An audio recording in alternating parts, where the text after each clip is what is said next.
A pesar de que nuestro tema de hoy es algo que todo mundo piensa que conoce súper bien, vamos a repasarlo. Porque a menos que seas un agente de bienes raíces o un abogado inmobiliario, es mejor que lo repasemos. Hoy vamos a hablar de un documento esencial para cualquier persona que compre o venda una propiedad aquí en los Estados Unidos, especialmente en el estado de Utah. Y es el contrato de compra de bienes raíces, mejor conocido como REBSI por sus siglas en inglés. El contrato de compra de bienes raíces aquí en el estado de Utah es un documento crucial que es bueno tanto para compradores como para vendedores. Y la idea detrás de este documento es garantizar que ambos puedan llegar a un acuerdo, conozcan sus obligaciones y sobre todo que se protejan los intereses de ambos. Entonces, ¿qué incluye realmente esta REBSI de la que vamos a hablar? Bueno, en el primer párrafo, lo primerito que decimos es quién compra la casa, quién vende la casa y cuánto dinero en depósito para esa casa se va a poner. El mentado earnest money. El earnest money te da a conocer un poco de cuánto interés tiene el comprador en esa casa o en esa propiedad. Normalmente el valor del earnest money es el 1% del valor de la propiedad. Así es que, digamos, si la casa vale $500,000, entonces el earnest money que se requiere es aproximadamente $5,000. Ahora, ten en cuenta que aquí puedes poner lo que te dé tu gana. Puede ser $1, puede ser $5,000, puede ser $10,000, puede ser todo lo que tú quieras poner. Este define qué tan interesado estás en la casa. Porque hay momentos en el contrato en el que tú puedes perder este dinero como comprador y el vendedor se puede quedar con este dinero.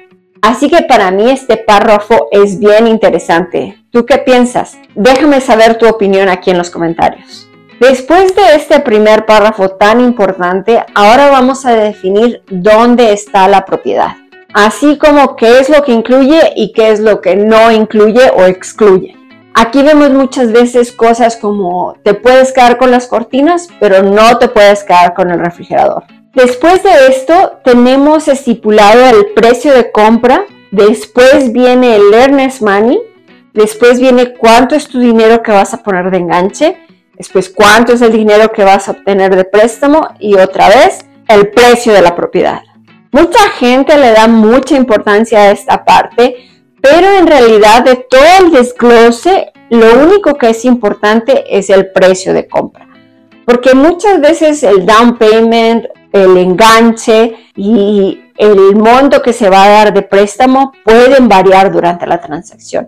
Sin embargo, el precio de compra es esencial. Luego se habla del cierre o el momento de firma o settlement. Esta cláusula ha cambiado muchísimo durante los años. En esta parte, el comprador establece cuándo él va a tomar posesión de la propiedad. Anteriormente se decía que el cierre era el momento en que el comprador podía tomar posesión de la propiedad. Pero al pasar de los años esto ha cambiado. Se espera a que primero se hagan todas las firmas en la casa de título, después la casa de título se encarga de distribuir los dineros tanto al vendedor como al banco y también registrar que la propiedad ha sido vendida y cuáles son los nuevos dueños. Después de que todo esto termina, entonces es cuando el comprador puede tomar posesión de la propiedad. La siguiente cláusula habla de los prorrateos y los diferentes avalúos que se utilizan en las casas.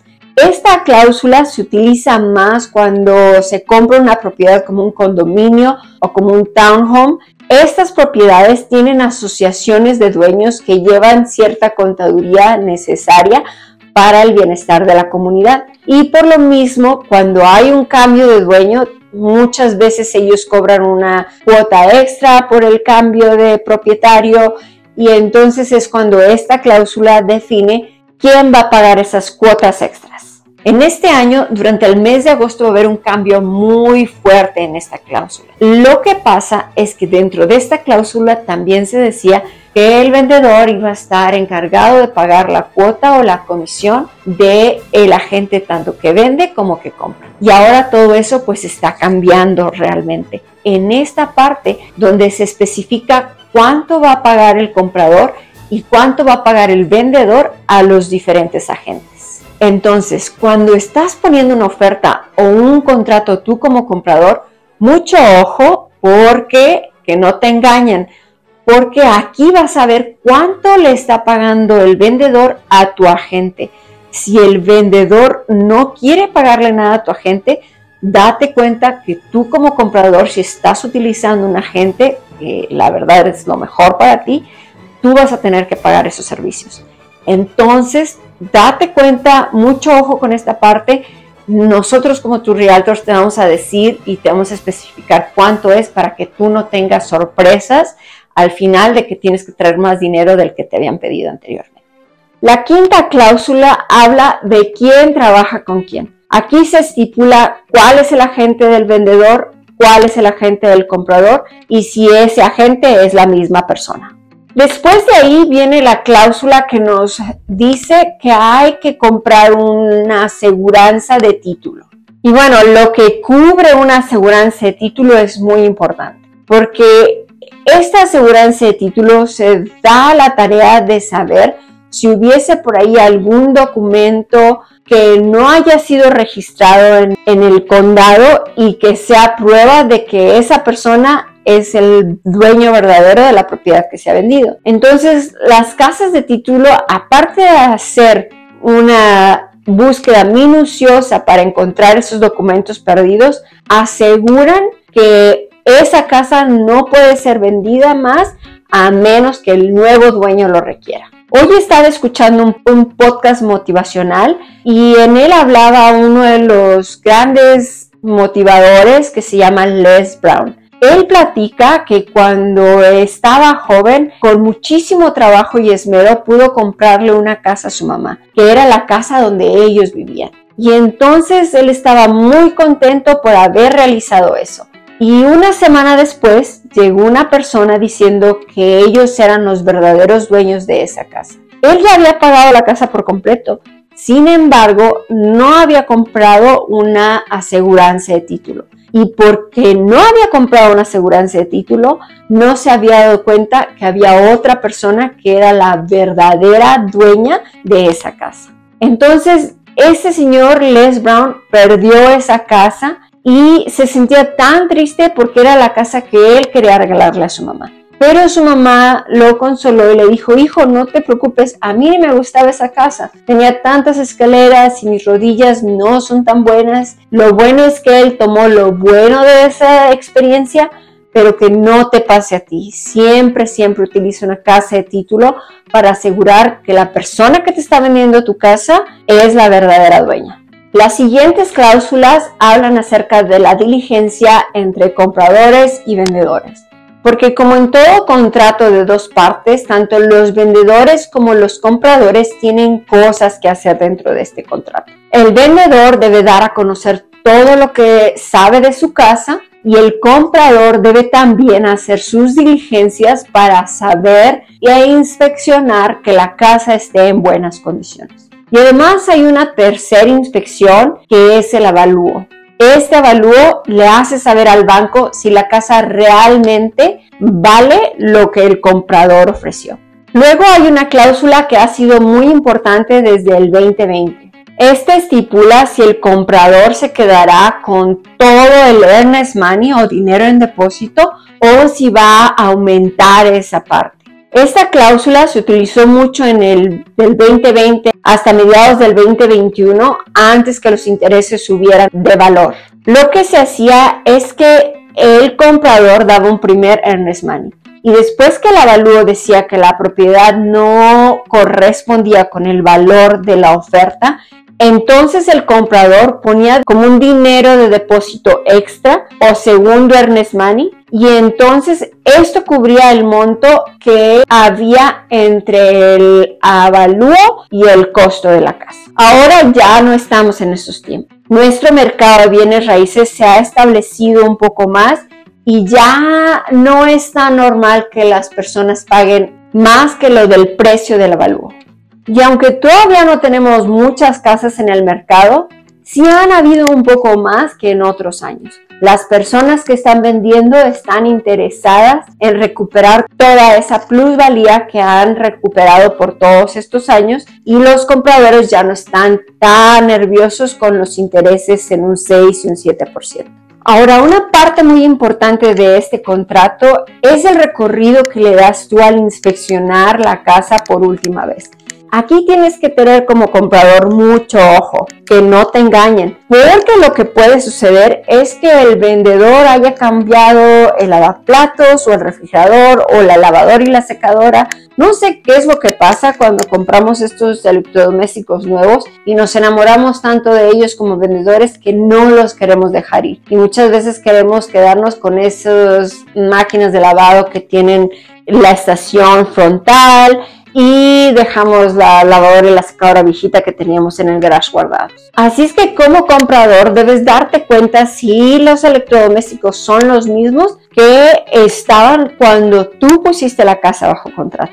Y hablando de cambios, otra parte muy importante es que no debe haber cambios estéticos dentro de la casa. Es decir, si la pintura está un poco raspada y nadie ha dicho nada en todo el proceso, entonces los vendedores no tienen por qué pintarla. O si ya se sabe que el techo está en malas condiciones, después de que la casa esté bajo contrato, la casa no se debe tocar más. No debes hacerle ningún cambio, ni para mejorar, ni para empeorarlo. Y tampoco lo puedes rentar. Si la propiedad está bajo contrato, nada de que una semana después te encontraste un súper buen rentero y la vas a rentar. O empiezas a rentarla por Airbnb. Eso no se puede hacer a menos que tanto el comprador como el vendedor estén de acuerdo. Esa es la excepción de la regla. Después de aquí viene una parte muy aburrida de la REPSI. Y es cuando empiezan a surgir esos problemas que el comprador y el vendedor no se pueden poner de acuerdo.